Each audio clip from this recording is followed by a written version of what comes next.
नमस्ते आप सभी दोस्तों, आप सभी का हमारे YouTube channel Nitin commerce classes में आप सभी का स्वागत है। तो चलिए आज का हम अध्याय 1 में पढ़ने वाले हैं कि व्यवसाय प्रकृति एवं उद्देश्य के बारे में पढ़ने वाले हैं। इनमें हम जानेंगे सबसे पहले व्यवसाय की नेचर और ऑब्जेक्टिव। इससे पहले हम इसकी परिभाषा को जानेंगे कि व्यवसाय आखिर किसे कहते हैं, व्यवसाय क्या है।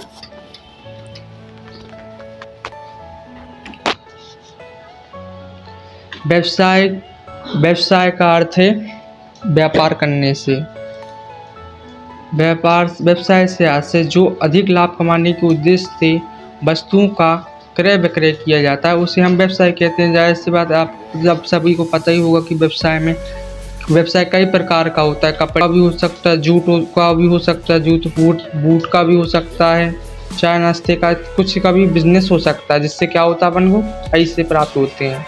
इसलिए साधारण सी भाषा में यहाँ व्यवसाय से आशय जो अधिक लाभ कमाने के उद्देश्य से वस्तुओं का क्रय विक्रय किया जाता है उसे हम क्या कहते हैं, व्यवसाय कहते हैं।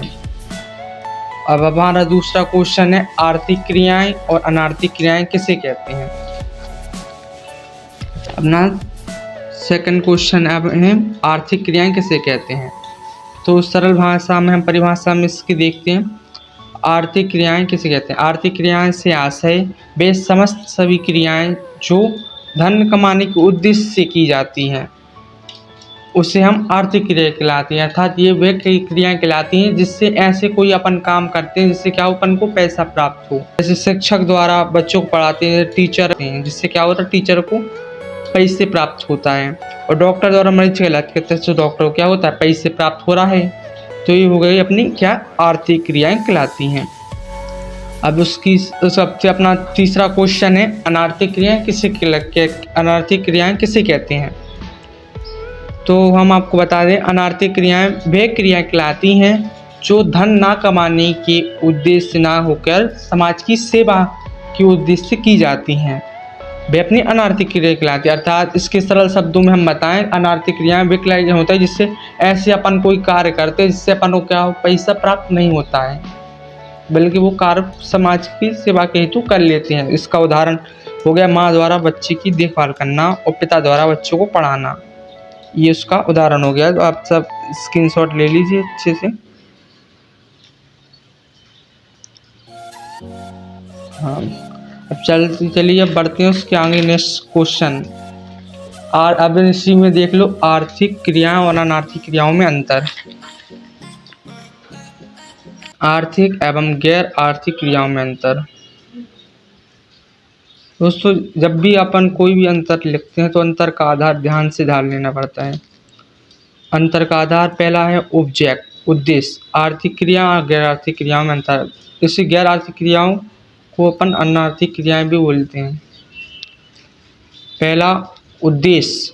आर्थिक क्रियाओं का क्या उद्देश्य होता है, धन कमाना उद्देश्य होता है। और गैर क्रियाओं का होता है धन ना कमाकर समाज की सेवा करना होता है।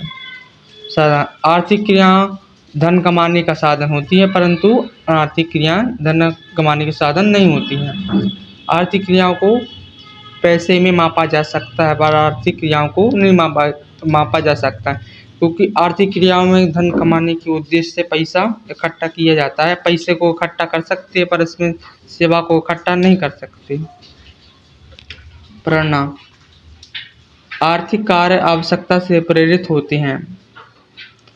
आर्थिक कार्य आवश्यकता से प्रेरित होते हैं मतलब जो अपन ऐसा होता है जिससे अपन पैसे कमाकर अपने क्या करते हैं, अपनी आवश्यकताओं को पूरे कर लेते हैं।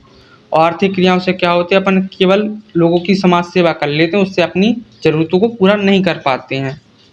आर्थिक क्रियाएं की 3 प्रकार स्वरूप होते हैं। पहला अपना व्यवसाय, पेशा एवं रोजगार। और गैर आर्थिक क्रियाएं के कोई इसके होती है देशभक्ति, समाज सेवा आदि इसके स्वरूप होते हैं। तो अब देखते हैं आर्थिक क्रियाओं के प्रकार। व्यवसाय की परिभाषा तो बता दें। व्यवसाय उन समस्त क्रियाओं से जो धन कमाने, जो अधिक लाभ कमाने के उद्देश्य से वस्तुओं का क्रय विक्रय किया जाता है उसे हम व्यवसाय कहते हैं। अब हम जानेंगे इसका अगला क्वेश्चन अपना पौधा वाला पेशा। पेशा किसे कहते हैं।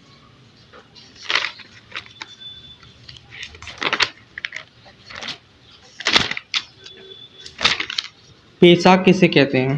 Profession. What do you mean by profession?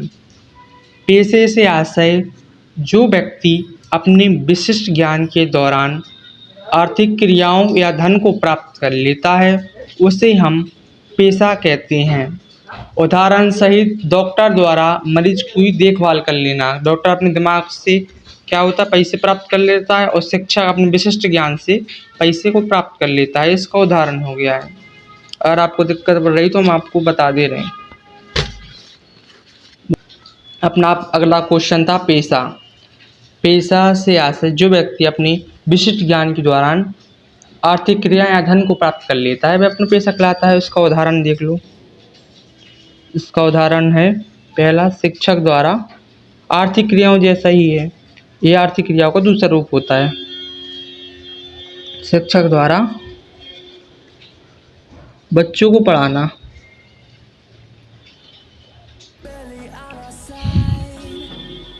Next अपना क्वेश्चन है रोजगार से कहते हैं। रोजगार से आशय दूसरे व्यक्ति से लिए गए कार्य को उसके समय के पूरा करने के बाद उस जो हमें वेतन, बोनस, कमीशन इत्यादि प्राप्त होता है उसे हम रोजगार कहते हैं। अर्थात कोई भी मतलब ऐसा काम करते हैं जिससे मतलब किसी के थ्रू कार्य करते हैं अपन। जैसे ऑनर के अनुसार कोई कर्मचारी एक नौकर काम करता है और उसको कार्य करने के बदले में उसको जो पैसा प्रतिफल के रूप में पैसा प्राप्त होता है वह अपना रोजगार कहलाता है। तो ये अपना रोजगार की परिभाषा हो गई है।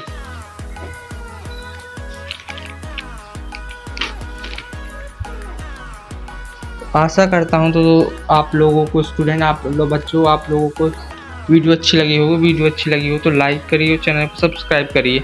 आगे नेक्स्ट पार्ट में हम आपको इन सभी क्वेश्चनों की कैरेक्टरिस्टिक्स, विशेषताएं और महत्व, इम्पोर्टेंस आप अगले पार्ट में आपको विस्तार के साथ समझाते से लिखवाएंगे।